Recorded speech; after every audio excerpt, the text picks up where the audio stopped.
bồn bự, bồn nhà trồng nè, to xe ra gì nè, xe nấu nước uống.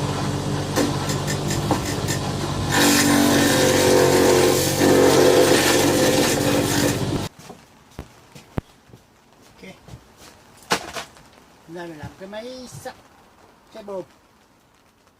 Mùa này nó bơm nó rụng nhiều dữ rồi, thì mình sắt bơm nấu nước trái cây uống. Mình có hai cái dao làm lửa, này là cái máy mài, gắn hai lưỡi dao vô đây, này mình gắn lắm á, giật thấy cá.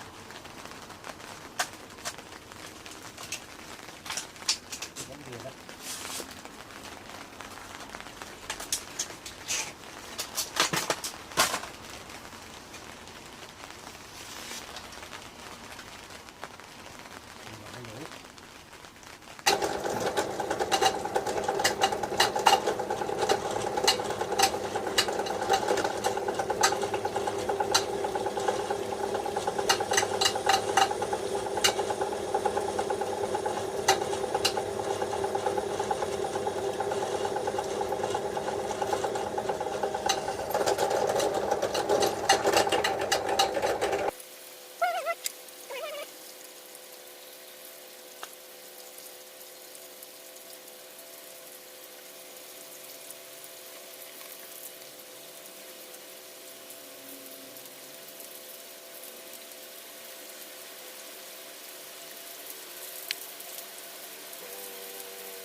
Rồi.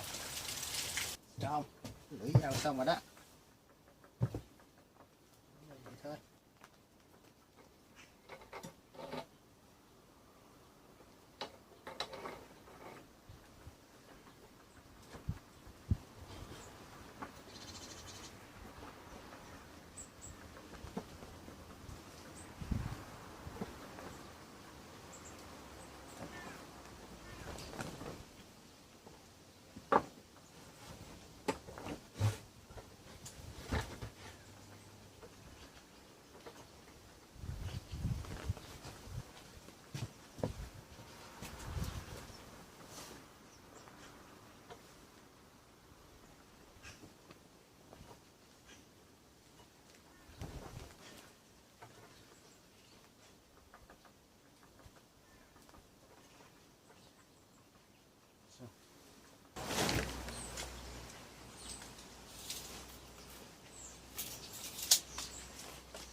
rồi đó.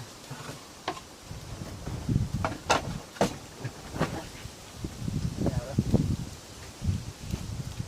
Kiếm thử nắp bơm.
Để là ông đi để cho đỏ.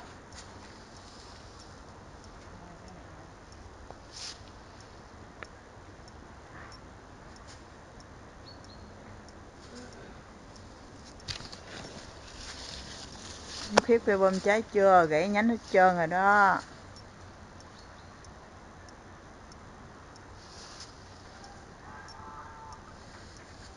Hôm nay lượm được bao nhiêu trái bom đó. Nhiều này thôi. Rụng bữa này á. Mùa này nó rụng.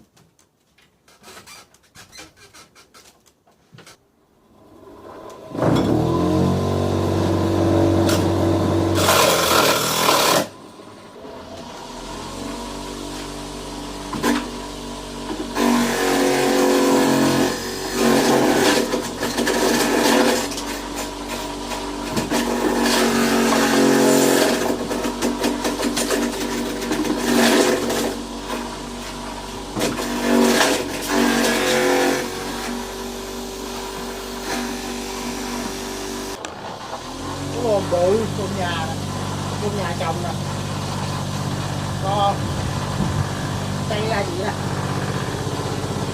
cây là nấu nước uống.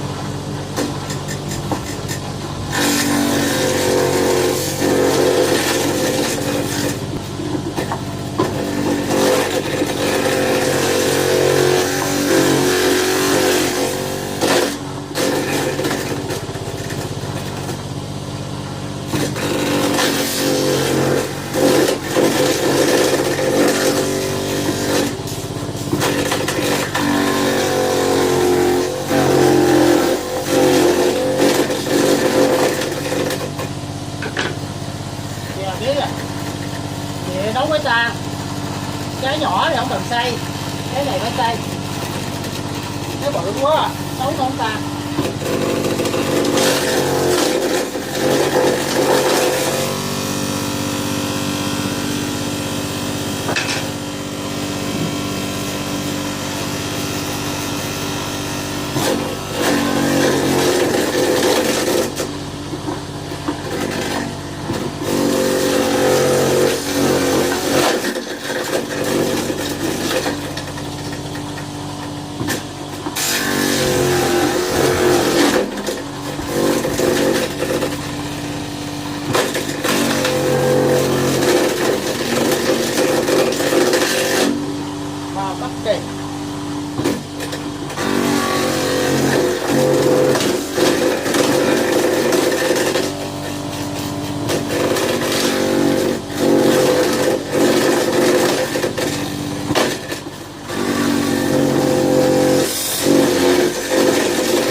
Thấy ngon không?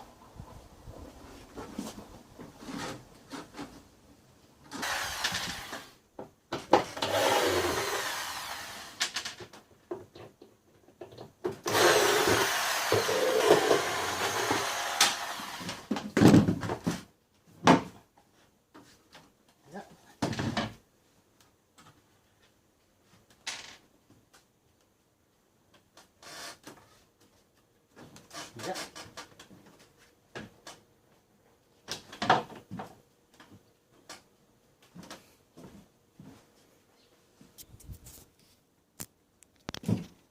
Vậy thôi. Bằng cái motor này, motor nhỏ làm ra cục đá mài, nó có 150, có 150W à.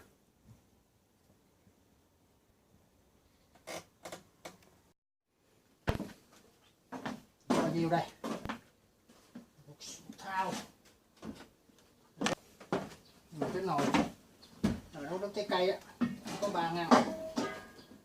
Ngăn này mình chứa nước, rồi cái ngăn này để lọc nước chảy vô đây, còn bơm bỏ vô đây, trái cây bỏ vô đây.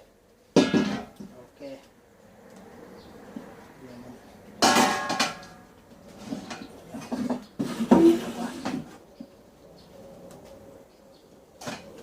dư một nồi xôn trái cây chắc hơn một nồi. Bơm nhà của mình trồng nè, mấy cây bơm mà xanh, mỗi năm có trái nhiều quá không ai ăn hết, nấu nước uống.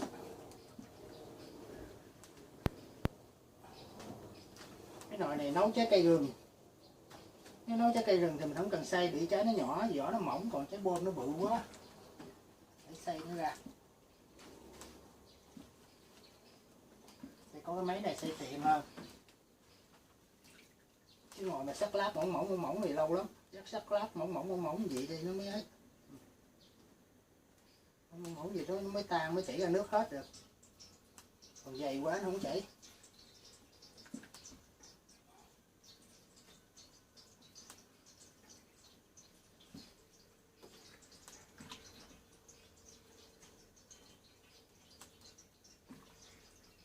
Sắt nó ra thì uống nó nấu nó uống ngon hơn mình ép nó ra nó không có ngon, tức là nó có cái vị chát. Rồi xong mình vô nấu một cái xô này, một cái xô đầy là đầy một nồi.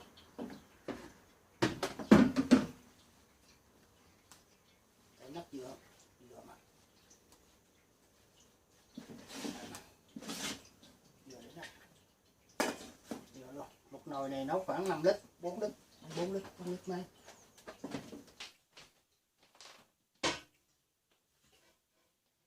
Để này đây ống suốt.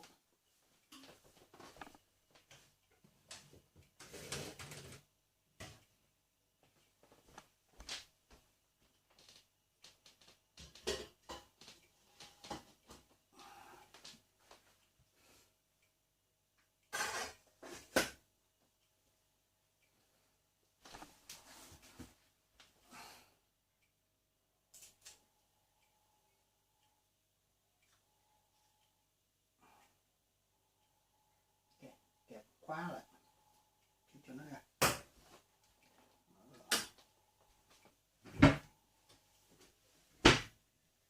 Đậy sau này là 5 lít.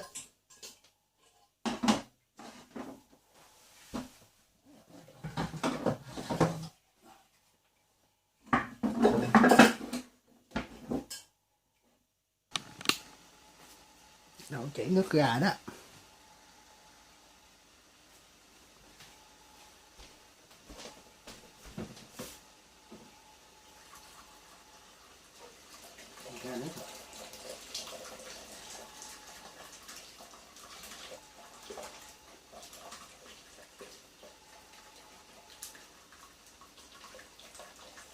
Nấu rượu.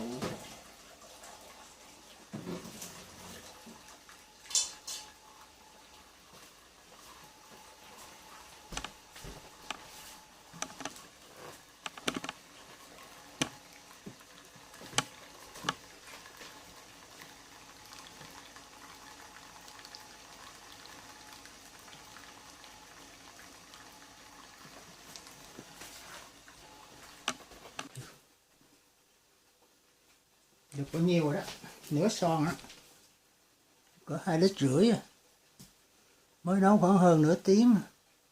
bắt đầu chảy. Thử như nè.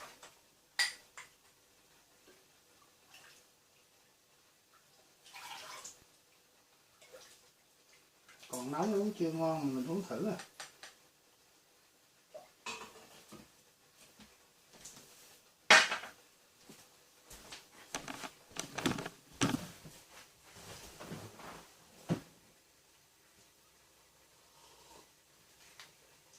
Ngon quá.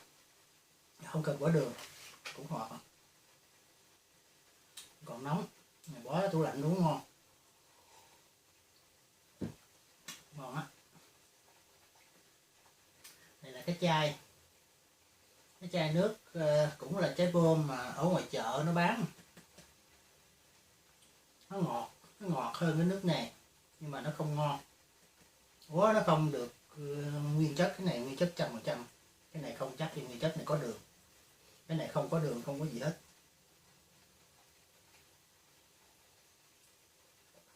Uống bổ. Ok, nếu thích thì xin hãy bấm theo dõi. Cảm ơn.